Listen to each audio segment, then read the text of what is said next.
Hello. If you regularly have conversations in your house about a child being on the TV, on gaming, or something similar to an excess, it's time for us to cover something quite important about this. I had the same when my son was quite young.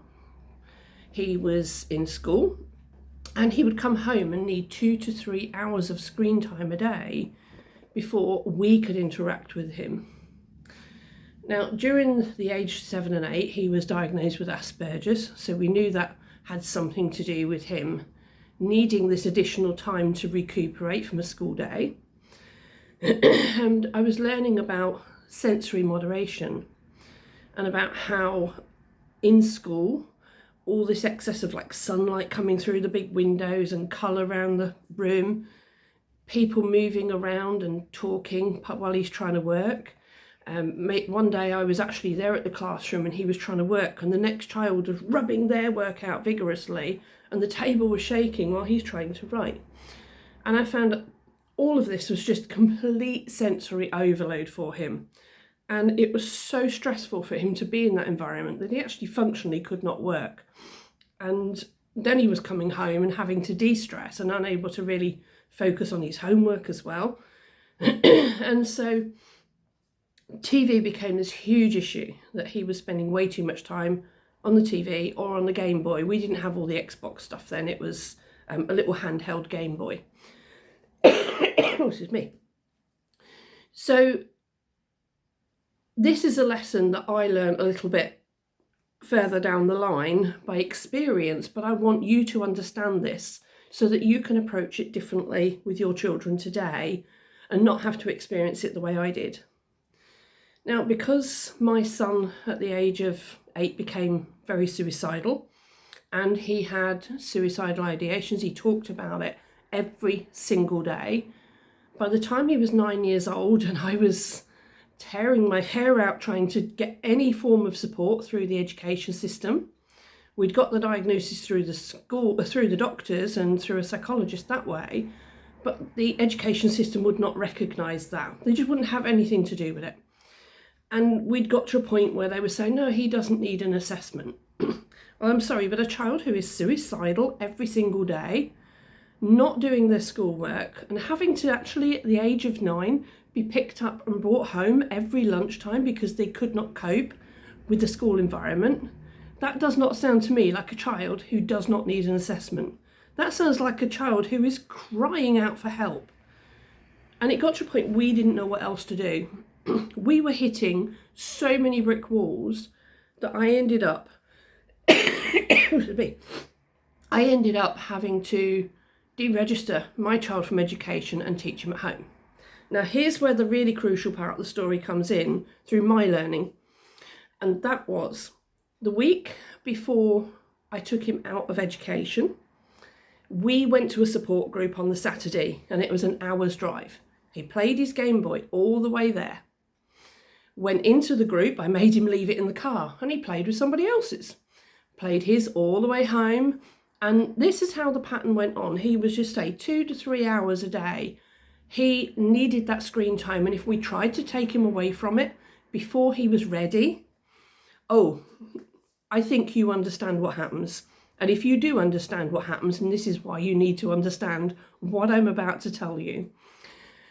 Yeah, meltdowns, tears, frustration, everything. We know we had the lot. And so the following Friday, we said, that's it, no more school. We're going to home educate. We gave him the week's notice and I got him at school. Now, I'm not recommending this for everybody because it's not the route for everybody, but it was what we had to do to keep, what I had to do, and even against all of the advice of my family, is what I felt I had to do to keep my son safe and to do the best thing for him back then. But we're talking over 15 years ago now, probably getting on 20 years ago, where there was a lot less support than there is today. So anyway, took him out of school, and there were some quite clear changes in him just throughout the first week. But this is the one that really got me. On the Saturday, following being out of school, we went to go to the support group because it was 2 weekly, and he went out and got into the car ready to wait for me while I locked the house up. It was me. And as I looked round, I saw his Game Boy on the coffee table. And I thought, that is unheard of. He never leaves the house without his Game Boy, other than for school, that was. So rather than me pick it up and take it, I went to the car and said, Matthew, you've left your Game Boy on the coffee table. And he went, yeah, don't need it. Don't need it? Oh my goodness, I could not believe this. Now, I had also noticed throughout the week that his TV time had gone from 3 hours a day down to 1. And that was self-led. I had nothing to do with it, right?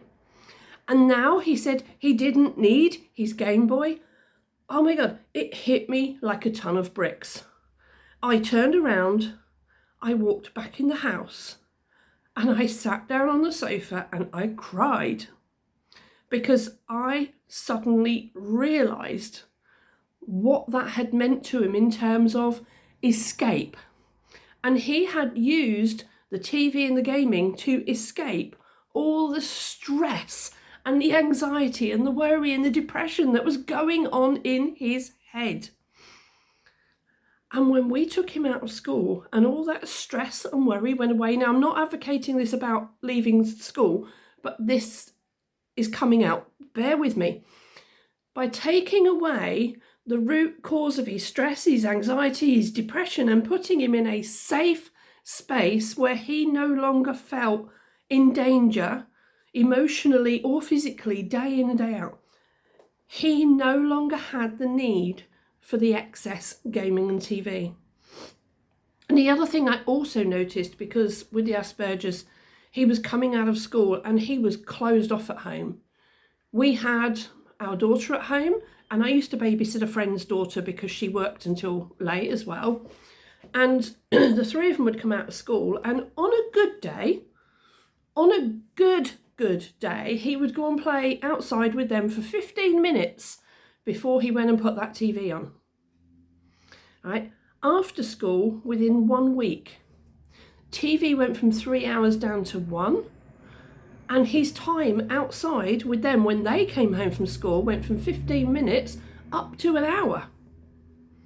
Right? So what I am trying to say at the end of all of this is, if your child is spending too much time doing a particular thing and you feel like it's some form of escape from something, or that they have like almost an addiction to it, don't treat the addiction. Don't worry about the TV and the gaming. Don't worry about them having the head stuck in comics endlessly, although sometimes we have to encourage them to come away from certain reading material or certain programs because they aggravate. But what I'm trying to say is focus on what is causing that in the first place. Now, it might not be school in your circumstance. It might be something in the family, bullying from a sibling when they come home. It might be the relationship with another parent or another family member, if they are perhaps in a separated family. It might be something in school. Who knows? Your child is your child and you know them best. But what I'm saying is, if your child is spending way too much time, TV, gaming, internet, whatever it is they're doing and whatever age, don't focus on that. Mobile phones for teenagers is another one. And my daughter was prone to this as well, in a mobile phone. And I know I can be as well sometimes.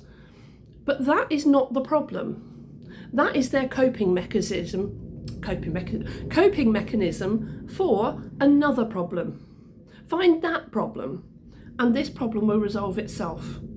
I hope that is really helpful to you, and I hope it inspires you to see your children with a little bit of an open heart and open arms, and to embrace that they are not doing this to annoy you. They are doing it because they don't know what else to do. They are still young, even if they're in their teens. They don't yet have the emotional maturity to say, I have this problem and I need to sort it out. All they know is they are children. You're the parents and they do what you say every day. And if you send them to school every day, that's what they have to do, whether they like it or not. If you say they have to go to another parent's or grandparents while you work, maybe they're staying with somebody else while you're working long hours, who knows? You have to work out what your child is going through, where the problem lies, and find a way to solve the root of the problem. Because I can guarantee you, when you do, the addiction part, which is probably one of most children's first addictions, is TV and gaming, internet and mobile phones. And if you can remove those addictions at an early age, you stand a much better chance of avoiding far worse ones further down the line and building a much better relationship with your child in the process. I hope that is really, really helpful to you all, and thank you for listening. My name is Kay Reeve, and I am an emotional awareness expert. And because of the journey I had with my son, there's a lot more to tell behind that, I can assure you. This is just one thing one day. But I also have the book Brain Unchained. So if you want to learn a lot more about emotional awareness for teenagers, young adults, and even more mature children, if you're using it as a parenting book, this is available on Amazon. And if you have Kindle Unlimited, then it's free to read. Thank you and take care. Have fun.